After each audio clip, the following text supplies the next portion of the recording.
All righty, welcome everybody to the mj&ty podcast show. Today is December 2nd, 2021, and you know what that means? That means it's Christmas season or it's the holiday season. So whatever holiday you're celebrating, we're in the giving mood by giving you almost the exact same content every single week, and as we've been doing for the entirety of this year.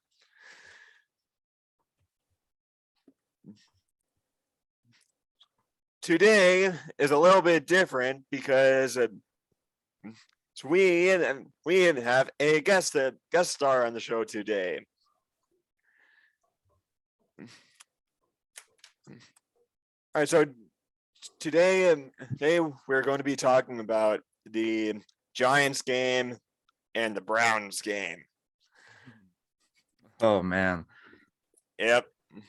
Yeah. Just for you, George. Just for you. I guess. Just for you. You can't get out of this one. Oh no, I'm ready, man. I'm ready to go. I'm ready. You can't get out of this one, man. All righty. So we're gonna talk about the Giants first. So the Giants played the Philadelphia Eagles and they won 13-6. Miracle. It's a miracle. You know, Mark, it's crazy because it seems like every game I watch, I have to hold my breath through every play. Man, it's one of those teams that you never know if they're gonna win or if they're gonna lose or if they're even gonna tie. You know, it's Yep. You can't even. It's not like the Chiefs where you're like, oh, you know, they're on fire and they're gonna win probably against this team. It's one of those games where it's like, well, you never know, you know. Yeah, my dad's a Giants fan, and the amount of swearing that I heard from him when Freddie Kitchens was named any part of the there was a lot when Freddie Kitchens was named as any single coach. No, when I heard that, man, I was like, like anybody else, man, not the Browns coach, man. Hey, it's your problem now, George. We already deal with Freddie Kitchens. Like, no offense to him, but like, it's y'all problem. Yep. Well, a win's a win. Mm-hmm. So, even though it was it's like, even though it was a Freddie calling the plays on Sunday, it's still hard to complain about a win. But some people will find a way to do it. You know, and that's just the thing. Like, we fired Jason Garrett after the Tampa Bay loss. Yep. And, you know, I feel like that was a good move for us as a team because he just made absolutely terrible play calling against Brady. And I mean, the score shows exactly how we played. I mean, it was just a blowout and it wasn't even close. And it was, 30-10. I mean, that's Brady for you, you know? Yeah. And I remember back in the Eli days when, you know, we'd actually give Brady a run for his money, and we did in the Super Bowl twice.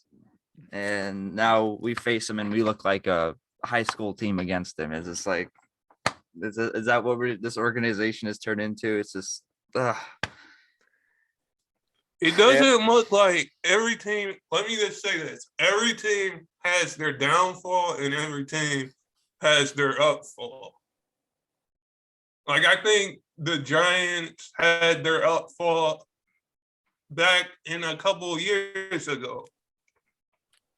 They just got to figure stuff out. Yeah, and I feel like it's the same thing with the Browns too. I mean, first winning Yes, sir. season out of how many years until last year? You know, that's one of those things where you just never know, and you just keep praying that, oh, you know, next year's going to be the year. Next year's going to be the year. And then, you know, it finally happens and you're like, oh, wow, you know, that was the greatest season ever. Let's have another one of those. And then they don't do it. And you're like, well, what happened to that team? You know? Yeah. Yeah, you have the first winning season in about 10 years or so, and then the next season is in it. Then the team just completely regresses to the mean, and everyone's like, "Oh, this team sucks. Let's fire everybody, trade everybody." Let's just blow the whole thing up. Yep. And start from scratch. Exactly. Yeah. As Mark likes to say all the time on this show. Well, don't. You're blushing. You're blushing right now. I wasn't denying it though. I mean, maybe I've said it a few times. You said more than that. Oh, maybe if you was Pinocchio, your nose is getting bigger, and it's poking me and George right now. So, like, don't lie. Your nose is getting bigger by the moment. Really? Come on, Mark. Come on, Mark. What? See, me and George agree. Your nose is getting bigger by the moment. Don't deny it. But go ahead with your. Go ahead. Me and George will just sit back and hear you rant. All right. So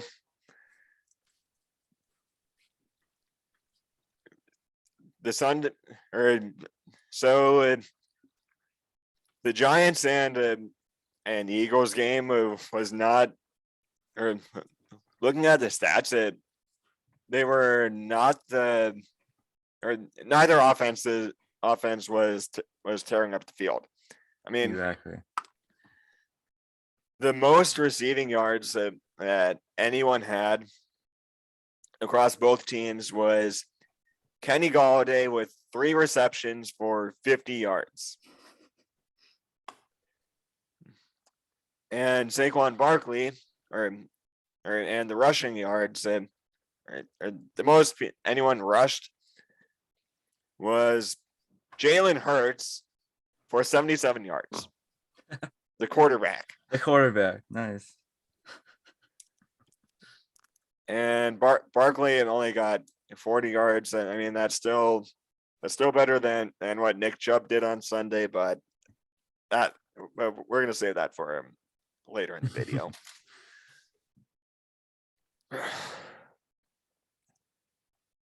Mark, what you blushing about?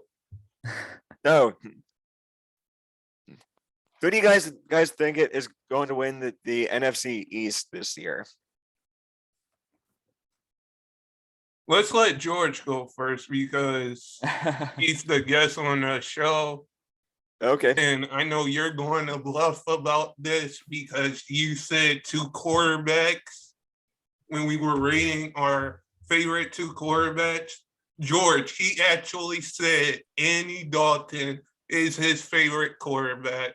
That's a lie. He said Justin Fields. I'm not lying. You can go back and watch our quarterback ranking.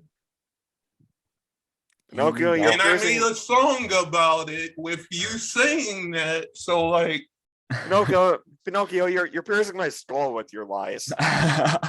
I am not. Go back, George. You can go back and watch all of our shows, and this dude right here that is bluffing says I had Dalton at number Andy 5. Dalton is your favorite quarterback. Don't deny it. I had Dalton at number 5 it right now. Fine, Casey didn't know. Don't deny it. Don't sit there and deny it. I know you want to get up and scream and shout. I'm gonna save that for you, Mr. Carson Wentz fan. Just go ahead. Just go ahead. All right. George, I got more Mark stories if you want to. We're gonna save those for another time. Yeah. We're gonna save those for another time. Sounds good. But yeah, going back to your question, man, you know, the NFC East has always been kind of the laughing stock of the league, I feel like, for the past few years. I mean, people look at the NFC East and we look like a bunch of high school players and teams out here, except for the Dallas Cowboys seem to do good every year, except for obviously last year or the year before. And it's weird because the Giants can be good. The Giants can be so good, and we shouldn't have lost some of these games this year. We should at least be 500 or even one below 500. We should not be 3 games below 500 right now because we lost how many games by a field goal or just by one mistake in the game. I mean, we should have beat Washington, but we had that offsides call when the guy missed the field goal. And that brought they gave them another chance to kick the game-winning field goal, and of course they did. So that was a game we should have won, but got taken back because the refs were just like, "You don't deserve a win. You're a Giants fan. You know the Giants make mistakes, and this is what happens." And then we took the L for that one, and that one hurt. That one hurt a lot because I have not recovered from that one at all because it hurts my soul to just think about that. Like. When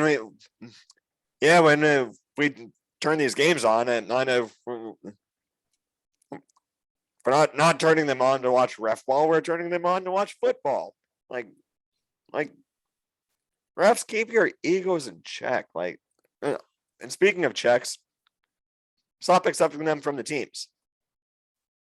I got a question for both of y'all. I'm going to throw this at George first since he's the guest on the show. Do you think the refs, whenever your Giants team at home, do you think they make bad calls? Like stupid calls, bad calls? Like you can.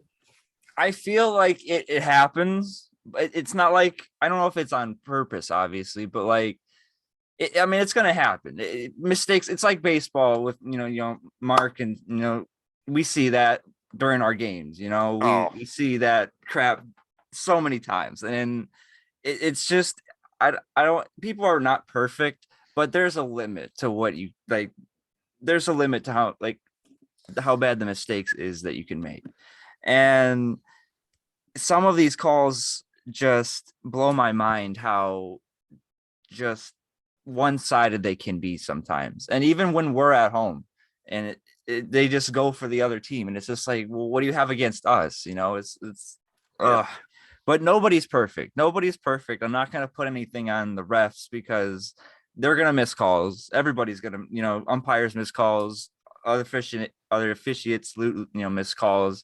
It happens.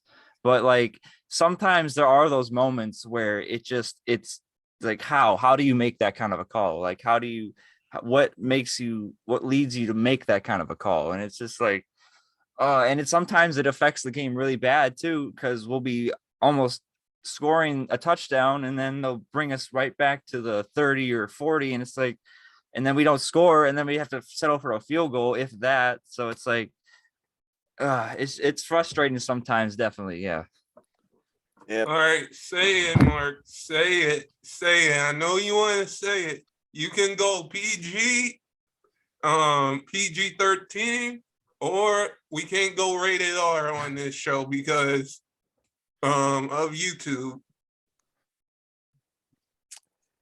Yeah, screw you, YouTube, and your stupid guidelines.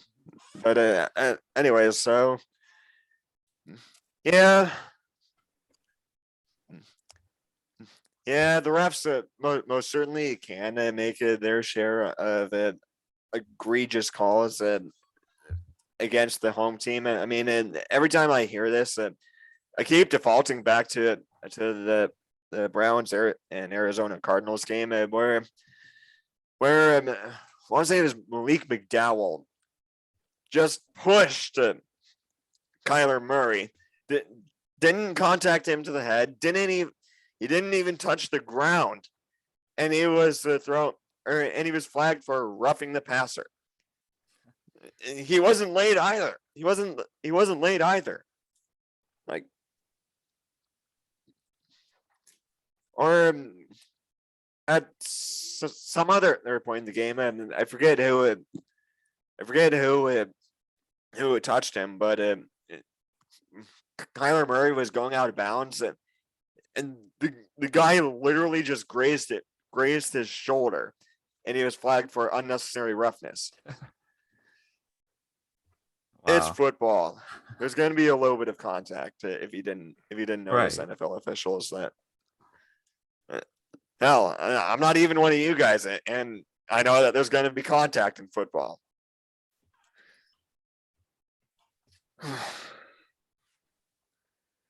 That Cardinals game really haunts you, huh? George, do you think it really haunts him to this day? Ooh, I think it would. I think it might. I mean, those two calls, man, that haunt me. I ain't gonna lie. The only game that haunts me is the Browns Chiefs game. That's the only game that haunts me. Because when you look, let me say this, when you look at every team around the league, even the Giants, you know one ref is going to screw something up. Yep. You just don't know if that's, the ref at the other end of the field goal, the basketball, you don't know what ref's going to screw up the game for the game. So, like, yeah, refs call, like, I want to say stupid calls. The whole, like, we can all agree on this because we're all players. Oh, there's this famous catchphrase again. We're all Can players. I finish my point, Pinocchio? Oh, what does me being a Pinocchio have anything to do with it? What I just said? If we Riddle me that. If we get a merch store, that's the first two stuff we're going to put. Yeah, both of us as Pinocchios. Okay, But can I get back to my point? if you may, go for it. All right. So we can all agree that we all got bad calls in one point in our career. Yep. But, like, there's always going to be one ref that's going to screw up the game and be like, I don't want this team to win, so I'm going to give all these players bad calls. But at the end of the day, nobody's perfect. All right, Mark, go ahead with, are we going to talk about the Browns now, or do you want to still talk about the Giants? Well, we were talking about haunting games or games that have been haunting us, and I'll tell you this much: one game that is likely going to haunt me, at least for the rest of the season, is that pitiful display that we saw on Sunday Night Football with the Browns versus the Ravens, where the Browns somehow found another way to lose. Oh. Wait for it, George. I feel like he's about to go off. That was the Brownsiest thing we've seen all season. I mean, not gonna lie, that had to be one of the worst Browns football displays we've seen since 2017, where they went 0-16. 4 interceptions. Do you have to bring that up? What? Do you have to bring that up? because that's blasphemous that you're bringing that up right now. That's blasphemous. Okay? Okay? All right, and let me commit more blasphemy and say that and remind you that Freddie Kitchens was our head coach in 2019. Oh my God, Mark. I'll be right back. Dang it! Dang it, dang it, dang it. You see what I have to deal with, George? I'm good. I'm good. All right. Anyways, so why did you have to bring his name up? Like, why? Like, why? I know we're going to get views because I just got up. But why did you have to? Me and George are mad at you for bringing his name up. But go ahead, go ahead. I know you're smiling and I know you're blushing and I know you want to get to your point. Yep. Go on, Mark. After you. All right. Anyways, so get to your point. Well, if you'd stop interrupting me, I'd get to my point. Anyways, here's my point. The Browns had 4 interceptions against the Baltimore Ravens. They shut down Lamar Jackson. That Jadeveon Clowney and Myles Garrett were living in the backfield, and the Browns couldn't pull off a win because they somehow found or their offense somehow found a way to get stuck in wet tar that magically dried just as they were trying to leave it. Like, I understand that the Ravens are amazing against the run, and that's the main pillar of this Browns offense. But like, wide receivers, hold on to the damn ball. Like how many times is the ball going to hit you guys in the clubs and you're going to drop them, or and you're going to Jarvis?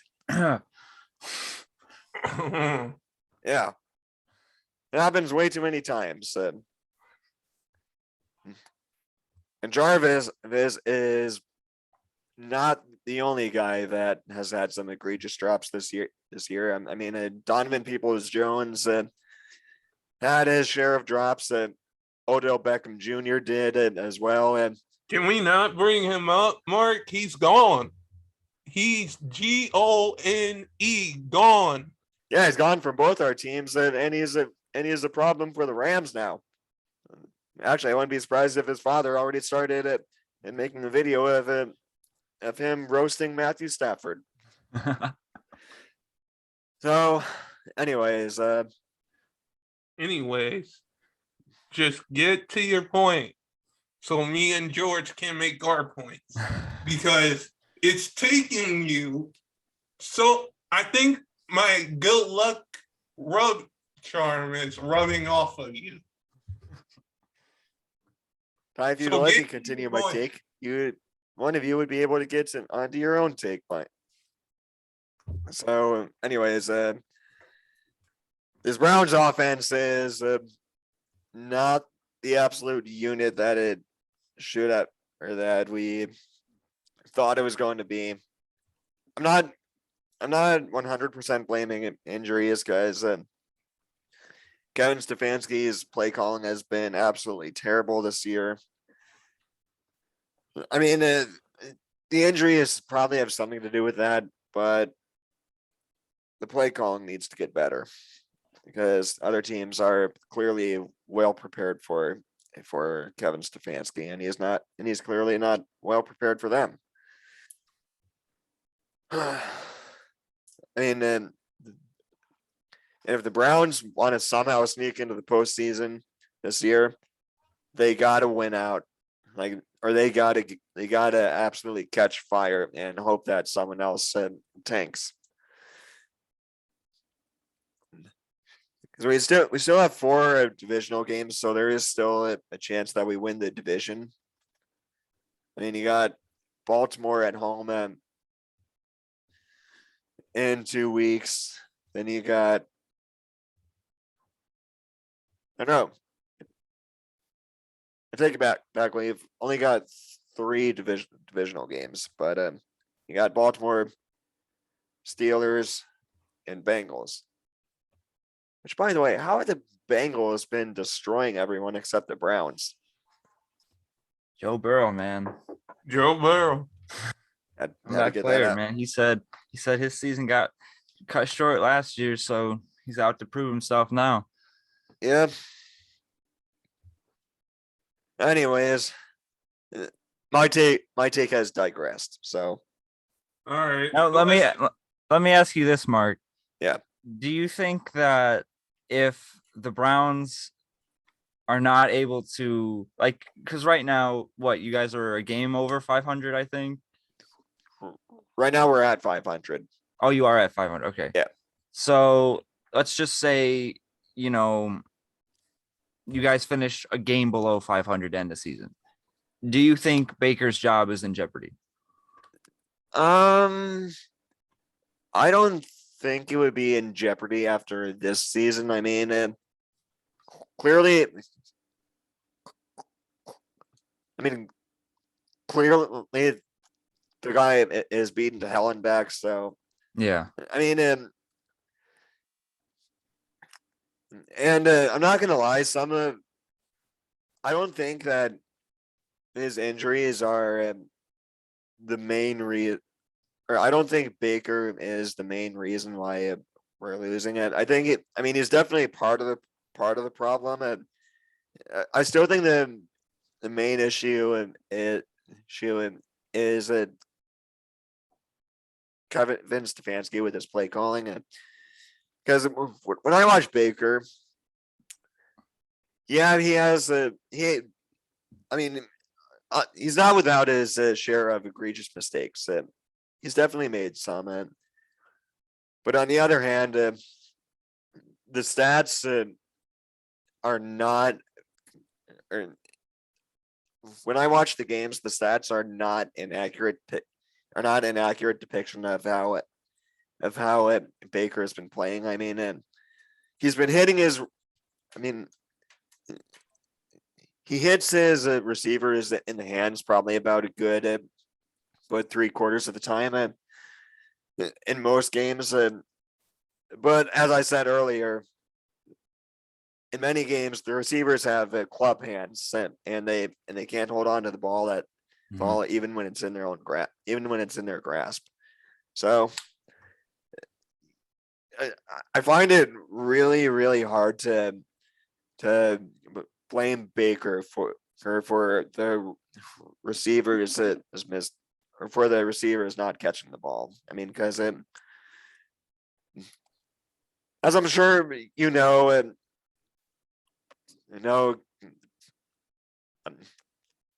there are 2 aspects to catching a ball. I mean, obviously, you got the receiver, or obviously, you've got the person who is throwing the ball, and you have the receiver. So if you've got, if even if the even if the ball is coming in a little, or coming in a little harder than you were expecting it, if it's in a catchable area, you can only blame the throwers so much, Right. All right. All right, yeah. So are you done, Donald Duck, with your take? Yeah, I'm done. All right. Thank you, Mark. I was just curious what you kind of thought about that, because I was kind of hearing stuff like that, and like kind of tossing. Obviously, with this last game, it kind of puts in the speculation. But as you said, I mean, at the end of the day, you got to catch the ball, man. And that's what it is. Like if you see that it's a catchable ball, and if you can get it, I mean, obviously the receivers are going to do anything they can to do that. But if you can't catch it, you can't put that on the quarterback passing it to you. That's basically, that doesn't make sense. So Right. no, you're right in that regard. And it's like the same thing with Daniel Jones too. I mean, he likes to run, and I like that about him. Like, he's an aggressive runner.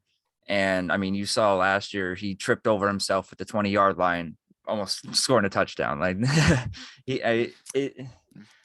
he can play really well. It's just sometimes those wide receivers, they just don't cooperate, and especially when you need them to, or especially when the game's on the line, and it's frustrating when it doesn't work out. Yeah. Yep. All right, Ty. All right. Sorry, Tyler. So- You good, George? You good? You're doing fine. Mark, I don't know. I don't know though. But you're doing fine. Thank you, sir. But you're doing fine for your first appearance on the show. But I don't think you don't have to get mad at Kevin Stefanski for losing a game. Like, you guys can't agree with me on this. Our coaches make bad calls on, so like, you can't say,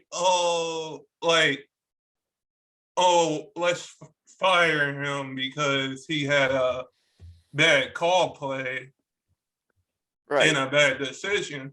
No, if that, you can't just go on with a guy that led your team to the playoffs with 11-5 record. And Mark, you said this yourself on your video, and my video will come out today. And I think it's way too early to say you have to fire somebody if they make a bad call. Right. But here's my point. Let me ask you guys this.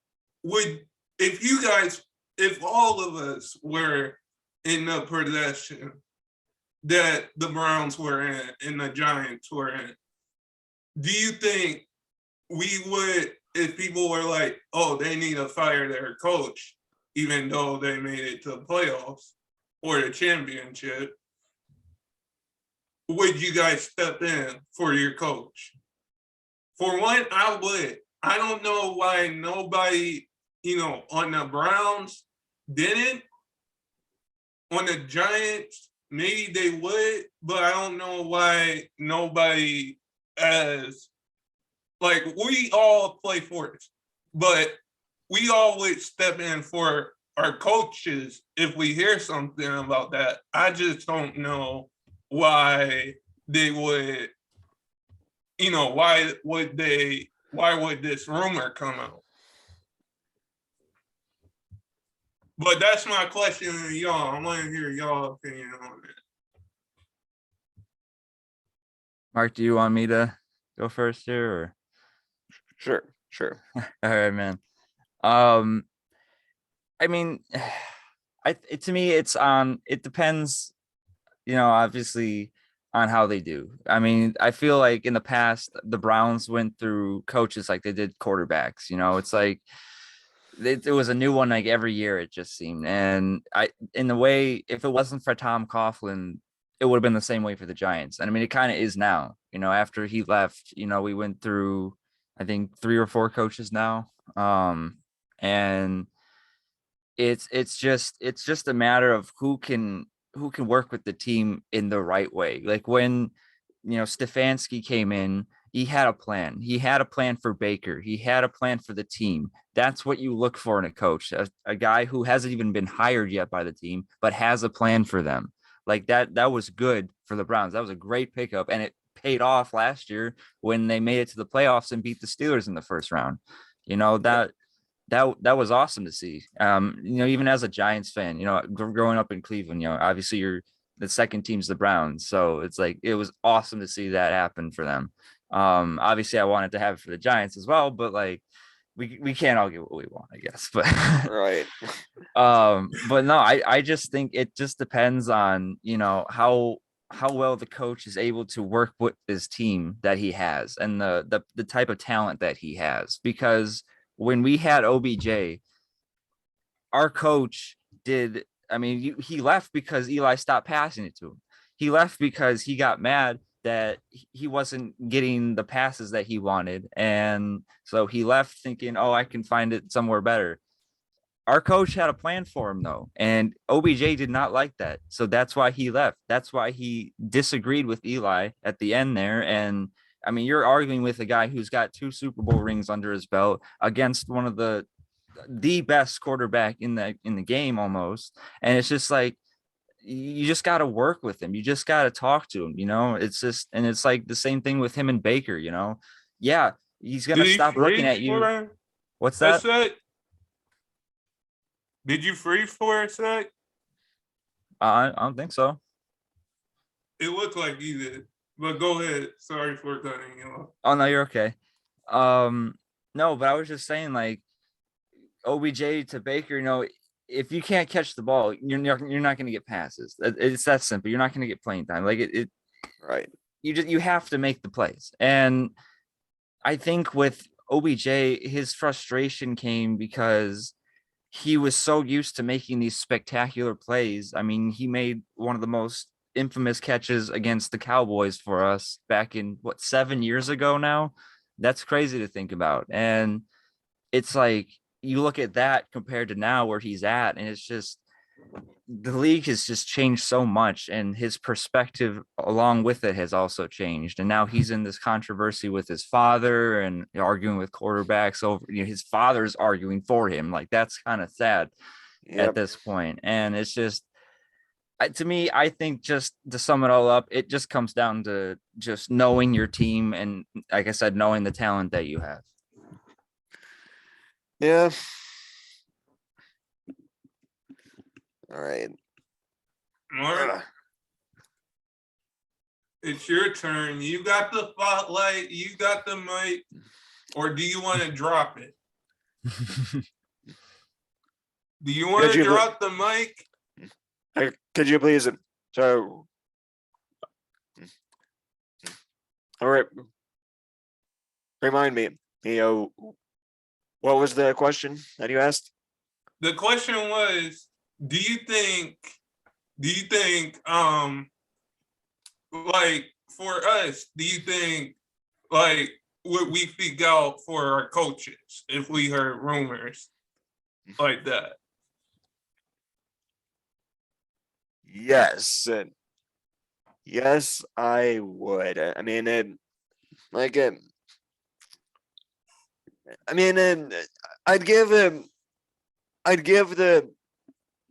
be really or very lenient with the coaches, and unless they make a ton of absolutely boneheaded mistakes for over the course of a couple of years, and because I mean, when I'm on a team, and I want to win.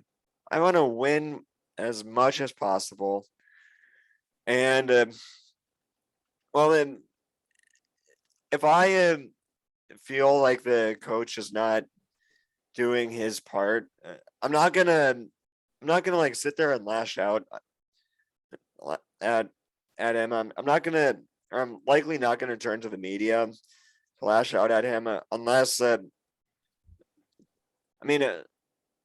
unless maybe we were trying to or unless that I noticed just that something needs to change, and I tell the coach this needs to change, and he still doesn't change it, and that's probably the only time that I'd go to the media to criticize one to criticize my one of my coaches, but But if someone or if my coach is still new as a head coach and he is making mistakes in his second year because he's still learning how to adapt his scheming and if he's battling injury and if the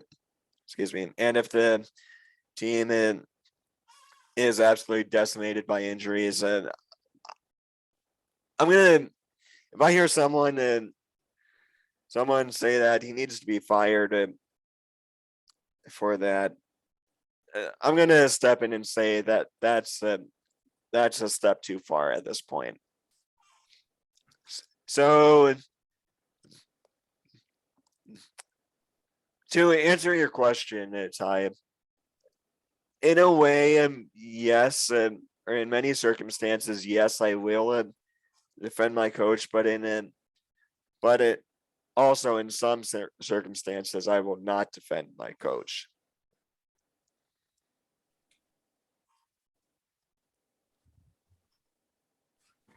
All right. Do you have any questions for me and George? Because all this time, there was questions. I got nothing. You got nothing in your big brain and in your big Pinocchio brain up there. No, my big boy ain't got nothing right now. Oh, it's going to have something later when you text me. It's going to have something. Are you sure about that? Yes. Are you really sure about that? Yes.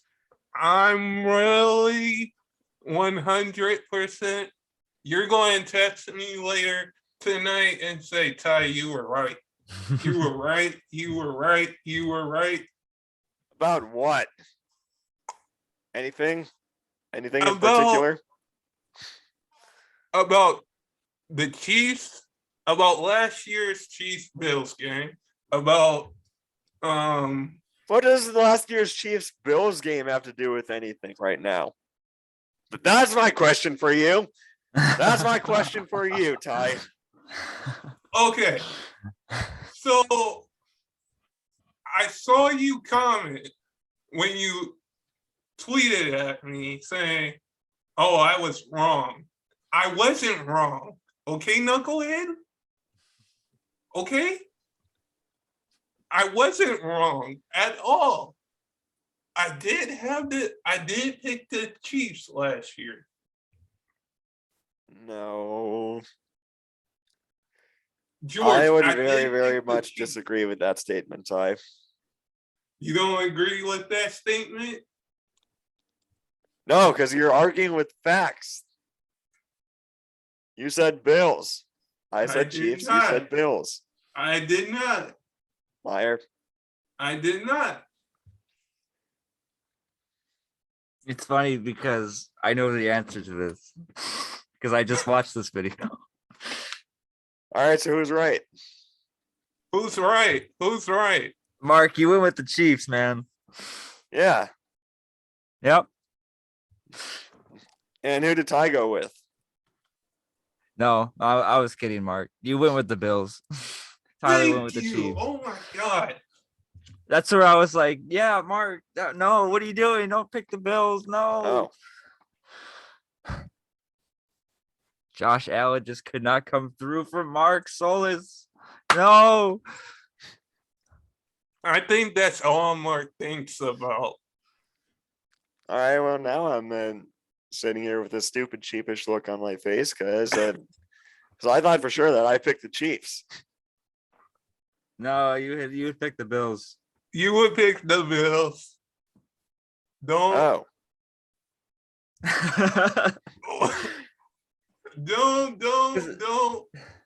I mean, I would have agreed with it. I would have agreed with him at that moment. If it was between the Chiefs and the Bills, I would have picked the Bills too. Yeah. The way they were playing last year with Stephon Diggs and Josh Allen. Ooh. I They thought look pretty good this year too. Yeah. Oh yeah. You should. I think we're all sleeping on the Bills. Like Josh Allen, like we should give him more credit than he deserves because that was a good draft pick by the Bills. Josh Allen. Yeah. Hmm. Because I think he was supposed to slip to Georgia's Giants. Everybody wanted us to get Dwayne Haskins. I'm I'm glad we did not. Seen him? I'm glad we did not. Have you seen him? Hot take that Haskins should have stayed at Ohio State for another year or so. I think so too. I think he should stay at Ohio State. Like staying one more year. Like, will you guys agree with me on this? Staying one more year just to develop, Yeah, and then come out. I think he made the wrong decisions. Like, I'm not saying that it's right for everybody to be a one and done draft pick, but if you have the chance to be, the fourth pick in the draft or be the number one pick in the draft in anybody's ranking, you should come out. But like, if you don't feel like it's right, you should just stay either to. I think it should be if you are ready for the NFL and your coach says, I think you should go. I think because that way it is in basketball and maybe in baseball, if I'm correct. But like, I think if you're NFL ready or NFL or pro ready, come out after 1 year. But if you want to stay for 4 or 3 years and come out. Yep. Mm-hmm. Because look at his career. Look at his career. He's a backup for the Steelers. Yep. Yeah, and I believe JT Barrett is too. There's another Ohio State guy. How many Steelers quarterbacks are they going to go through until Big Ben retires? I'd say at least another year or so. To answer your question, they're only going to go through one quarterback until Big Ben retires. Big Ben. What about Rudolph? Rudolph the Red-Nosed Reindeer? I would say Rudolph will be the next quarterback once Big Ben retires. Yeah, he's going to be I can see him being a transitional quarterback. So they can tank and get a good draft pick for someone that's actually decent. Who, like you? I don't know what I'd be doing in black and gold, but maybe. Yeah, I don't know about that one, Mark. All right. That's gonna do it for this episode. It is it.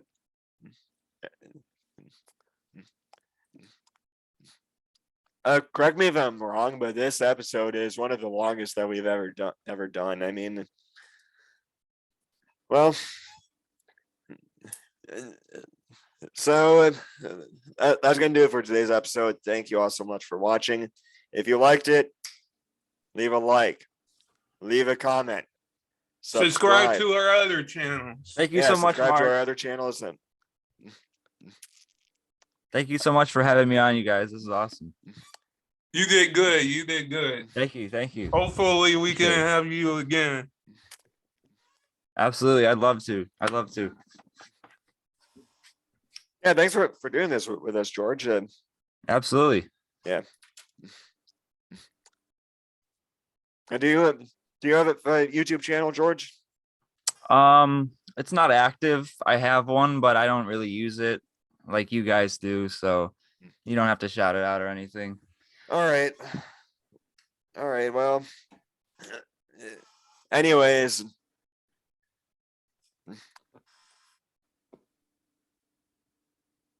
that's all for this week. Keep your heads in the game.